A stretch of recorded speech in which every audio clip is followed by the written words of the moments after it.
Hello, c'est Marco et dans cette vidéo, je vais vous parler des avantages et des inconvénients du crowdfunding immobilier. Alors, je parle souvent de crowdfunding immobilier sur la chaîne. On va voir ce que c'est plus en détail au début de la vidéo.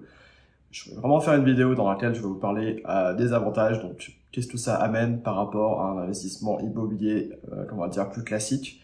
Mais aussi, je vais parler des inconvénients parce que tout n'est jamais parfait et je voulais vraiment aussi parler plus en détail des inconvénients spécifiquement du crowdfunding immobilier. Donc tout d'abord, qu'est-ce que c'est le crowdfunding immobilier? C'est le fait d'investir dans l'immobilier, mais avec d'autres investisseurs via des plateformes. Alors comparé à un investissement immobilier classique, où vous allez par exemple aller à la banque, demander un prêt pour investir dans un bien, ici vous allez en fait investir aussi dans un bien, mais avec d'autres investisseurs.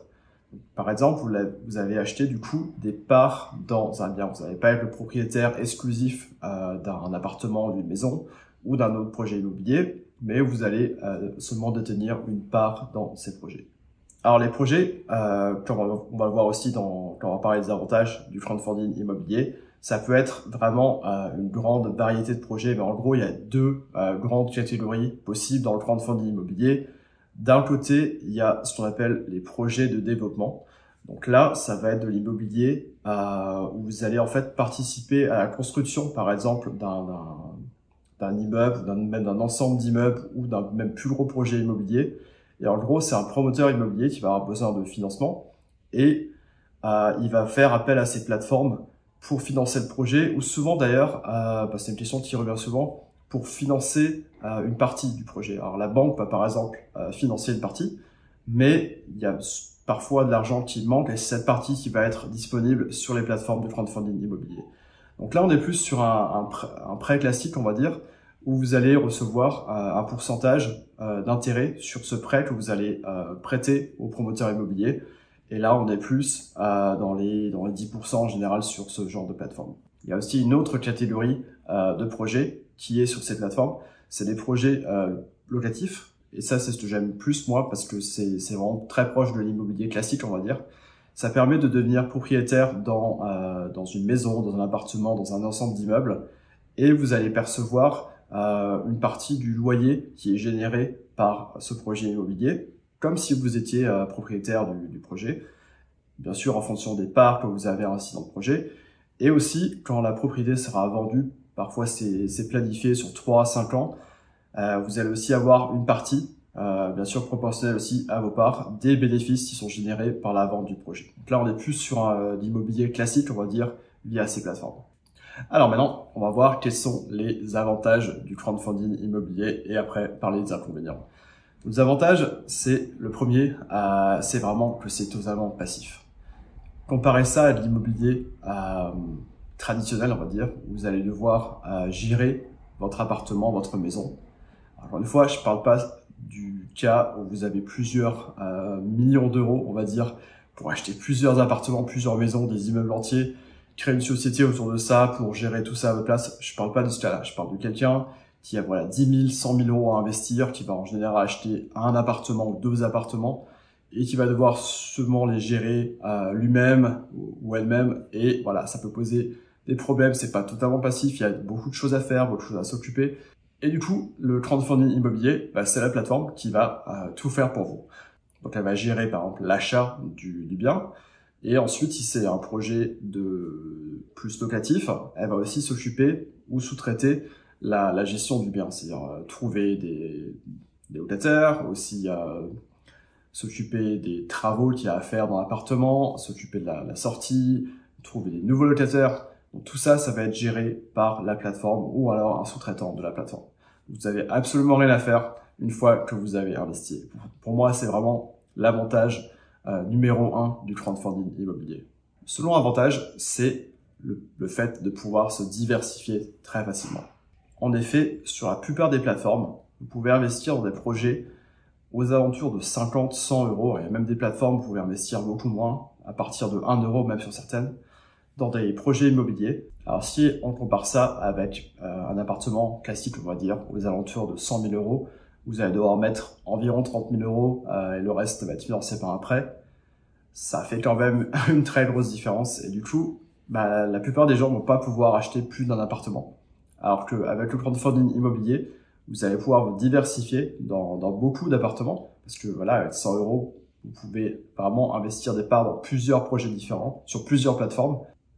Du coup, ça va vous donner accès aussi à des zones ou à des pays même dans lesquels vous n'aurez pas accès si vous investissez de manière classique, hein, en allant autour de vous rechercher les meilleurs biens. Là, vous allez vraiment pouvoir diversifier dans plusieurs pays, plusieurs régions du monde, où aussi vous allez avoir des meilleurs rendements que juste autour de vous. Ça, c'est aussi un des avantages du crowdfunding immobilier. L'autre avantage, c'est le fait que ce soit accessible dès maintenant. C'est-à-dire que vous n'avez pas besoin d'aller à une banque qui va devoir vous accorder un prêt. Vous allez pouvoir investir dès maintenant parce que voilà, c'est des petites sommes et vous n'avez pas besoin de demander l'autorisation à quiconque pour commencer à investir. Ce n'était pas le cas du tout dans le cas de l'immobilier traditionnel où vous allez devoir vraiment avoir l'accord d'une banque pour pouvoir investir dans l'immobilier. Ça, c'est aussi un avantage de pouvoir commencer dès maintenant. Et dernier avantage, c'est que tout est en ligne. Vous pouvez ouvrir un compte sur ces plateformes, même avec des apps mobiles. Maintenant, la plupart ont des apps que vous pouvez installer sur votre téléphone. Tout est fait en ligne. Investissement, gestion des biens, revente aussi, rapatriement de l'argent. Vous n'avez pas besoin d'aller quelque part, tout est fait en ligne. Comparez ça encore une fois à l'immobilier traditionnel, vous devez aller chez le notaire, visiter des appartements, retourner chez le notaire pour signer, pour vendre, aller à l'agence pour s'occuper de plusieurs choses. Ici, tout est vraiment fait en ligne et c'est vraiment aussi un gros avantage du crowdfunding immobilier. Alors, est-ce que tout est parfait? Non, aucun investissement n'est jamais parfait. Il y a toujours des inconvénients par rapport à d'autres choses. Ici, j'en vois deux principaux qui sont vraiment des inconvénients du crowdfunding immobilier. Le premier, il est lié en fait à un avantage dont on a parlé, c'est le fait de ne pas pouvoir utiliser de prêt en fait. C'est-à-dire que dans l'investissement immobilier classique, vous allez pouvoir aller chez une banque et faire un prêt, mais pas forcément pour la valeur d'un appartement, mais vous allez pouvoir investir dans plusieurs.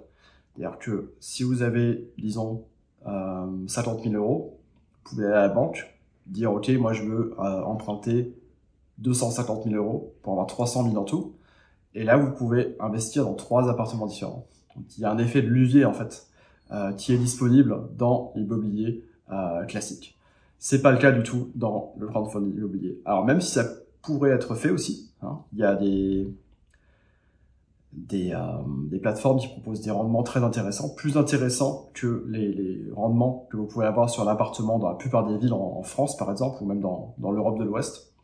Donc il y aurait tout à fait la possibilité de prendre un prêt en fait à la banque pour investir sur ces plateformes, sauf que la banque ne comprendra pas ça, peut-être pas jamais, mais du moins pour l'instant, les banques ne comprennent pas cette notion de crowdfunding immobilier. Donc, elles vont jamais vous accorder un prêt pour investir sur des plateformes parce qu'elles auraient aussi aucun moyen, facile du moins, de récupérer leur argent si jamais il y avait un souci.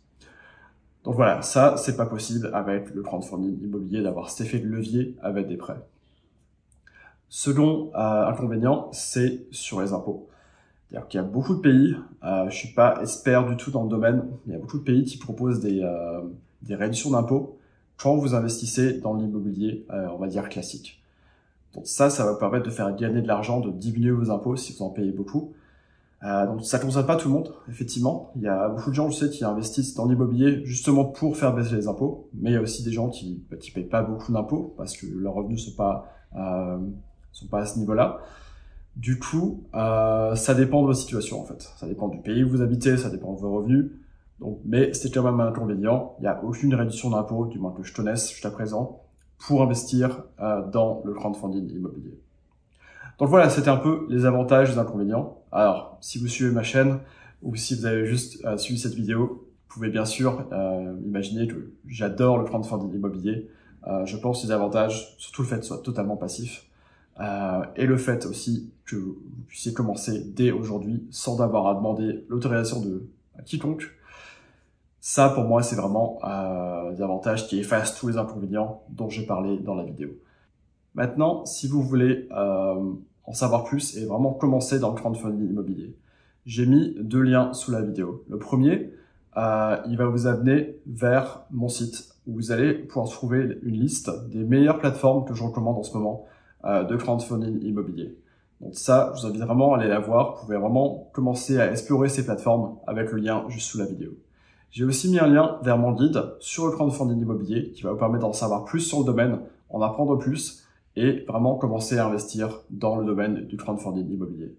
Bien sûr, si vous avez la moindre question ou commentaire sur la vidéo ou le crowdfunding immobilier en général, n'hésitez pas à les laisser juste sous la vidéo. Ceci étant dit, je vous dis encore merci d'avoir regardé la vidéo et je vous dis à la prochaine.